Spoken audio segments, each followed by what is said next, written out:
Hello everyone, Fox Van D here. This is my friend Jim Bertrand from Canada. He came all the way to help me install an inverter and battery monitor. One night on one of my live streams, I had mentioned that I had a 1500 watt inverter and I wanted to get a larger one. Badge, everybody needs one, that's his channel name, had heard me and apparently decided that he wanted to send me a 3000 watt inverter. He sent it with Paula from VanVida Travels on YouTube from Canada when she made her trip down here. So I want to thank them both. Today's video, I'm going to share Jim Bertrand installing an inverter and battery monitor, and I will have to condense this video from about 3 to 4 hours down to a less than 20-minute video.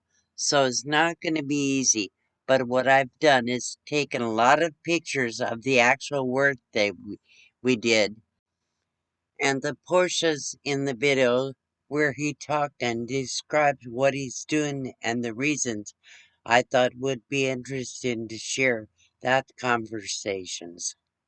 So I hope you enjoy it. My old inverter was about 3 years old. It was an Ariac 1500 watt modified sine wave. It worked okay, but it made a lot of noise. I thought it was going out, so anyhow.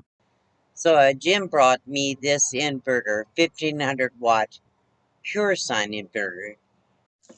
All right, so this inverter has got capacitors inside of it. So it was charged up and the capacitors are holding the charge. Okay. And what it does is it stops it from having a big surge when you turn it on. Okay. So when we turned it off and it was powered, it was still had power going to it, still got 2 volts right now. So when I turn it on, that little noise that you hear is draining the power. Okay. So now you see it's going down to 1.2 and it's going down 1.1. So it's losing the power that's in the capacitor. The capacitors correct? are discharging. Okay. So this is why it looked like there was power going to it when there was no power, because the capacitors were holding the power inside. Okay. And by me putting the meter on here, it's actually discharging it. Okay. So there is no issue. Just couldn't figure out why we had full power to it when it was disconnected. So that's good. That's all explained. So we'll connect the wires up here. We got the positive post on this side. We got the negative post on this side. Okay. And we've got our negative wire here in the black. Right. So we can flip it up the way it's going to be. Put that on. And then we've got our positive one here. Okay. Put our lock nut on. Our washer. Get our socket. We can still maneuver it. Right. And we're going to hook up our ground wire, which goes into here. Don't see it. To get it back out here. And I need a screwdriver. Work upside down here. People need to see this because a lot of people wouldn't know how to connect this. So now we get a chassis ground so that you're not going to get shocked at all. Now fitting it all in place. Yeah. Oh, I think I can get it here. I like to just take my time and get it done right. So you see, now that's just... Yeah, it looks nice and clean. A matter of wire ties to clean that up. Okay, so this is a 500 amp Reenergy Shunt, and we need to attach a power wire to it in order for it to work properly. And then we put this on the negative side of the battery. This connects to the negative battery, and this connects to all of the grounds that are going through the battery, and it measures the amount of amp hours that are being drawn through the battery. So we use a little tiny screwdriver and Put this wire in here. Looks like I need eyeglasses to see. So we're going to connect this here power lead into the shunt. There we go. And then tighten this little micro screw, flat screw, tighten it down. There we go. And that's nice and tight. Good. So now we can install this shunt onto the battery leads, the negative battery terminal. So you're just providing constant current to it. Okay. Yeah. Okay. Go ahead. So now we're going to install this shunt with our power lead on the negative side of our battery bank, Okay. and thread our power lead over to our little interrupter switch here and connect it onto that terminal that's always got power to it. Okay. All right, so we fit this under here, and then we connect all of our hot leads onto the other side. So now everything that's drawing power out of this battery bank is going through this shunt. Okay. Tighten it down. So where's the little red wire we just wired up? We are going to attach it over on the other side of our disconnect switch so that it's always powered. We always want it to be powered. So we come over here. This is the hot leads to our inverter feed. I'm just going to take off this little bolt. So this will always have power to it, even when this disconnect switch is set. Or when it's, And what does the disconnect switch do? it disconnects power to your inverter. But this is more of a protection. Yes, because it's got a fuse built into it, 150 amp fuse built into the circuit. It's a circuit breaker. Okay. All right, so now we've got power going to it, and we can connect up our inverter again. We're going to connect up our panels. And where's this lead D?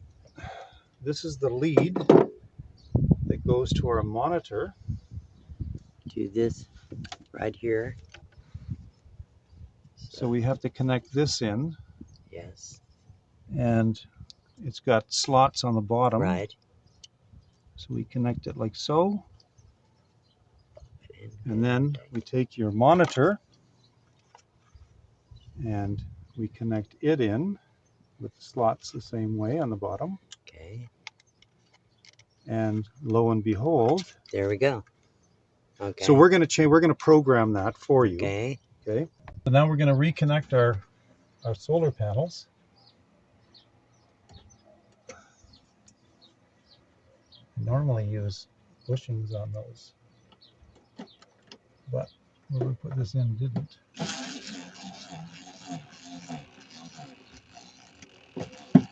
Okay, so it's not quite tight enough.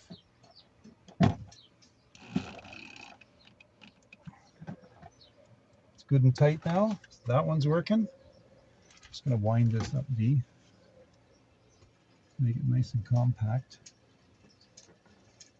Stick it in that receptacle. There we go.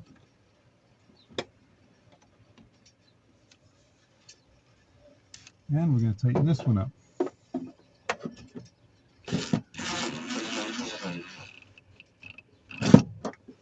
All right, so now your controllers are hooked up again. Okay. So now if we look on your monitor, it shows us that you got 13.5, 13.4 volts. It's actually adjusting is what it's doing. Right. It's adjusting. It says you got a draw of 0.7 amps out of your battery, and they're charged at 12.9, and it's a 6 watt draw. Okay. That's coming out of your battery bank right now. So we're gonna fix up this programming in here, because you have 420 amp hours of AGM, which you can use about 50%. Right, 210. So we want to go. There we go. So now you want this to be set at 14.6 and then 13.8, I believe it's what it was. All right, now it says low. So what voltage do you want as your low voltage? Oh, that was the lowest. Let's just say 12 volts. Okay. Okay? All right. Just for your own information. But you can either have arrows going up or arrows going down. Arrows going up means it's filling. Arrows going down means it's taking away. Using. Okay. And it'll tell you how much it's taking away, because everything has to go through that shunt. Right. So this is not just your inverter, D. This is also my fuse box, my everything. Yes, this little cooler, right. Anything that's going through anything that's hooked up to this system. Okay. It is going to tell you how much it's taking out of your battery.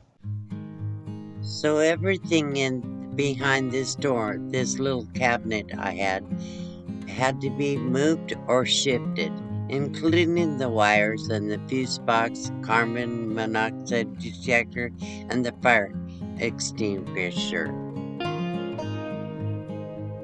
You can see how much larger this inverter is than the one I had. Pure Sine, much larger and heavier. So here he's disconnecting all the wires from the old inverter. He's taken the fire extinguisher off. And this is where, once he gets the new inverter installed in there, he cleaned up part of the wires. He had to go back and clean up all the wires on the bottom and the top. After clipping the wires with wire cutters, he uses pliers to round it up, and then he uses this coupling fluid to keep moisture and corrosion off the wires. He adds a heat shrink to do the same thing. He uses a heat gun to shrink the wire cover over the wire and the lug nut.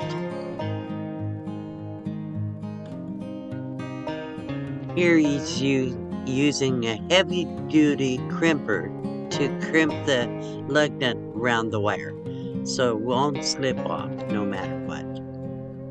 Here you see him moving the wires around so he can put the shunt in.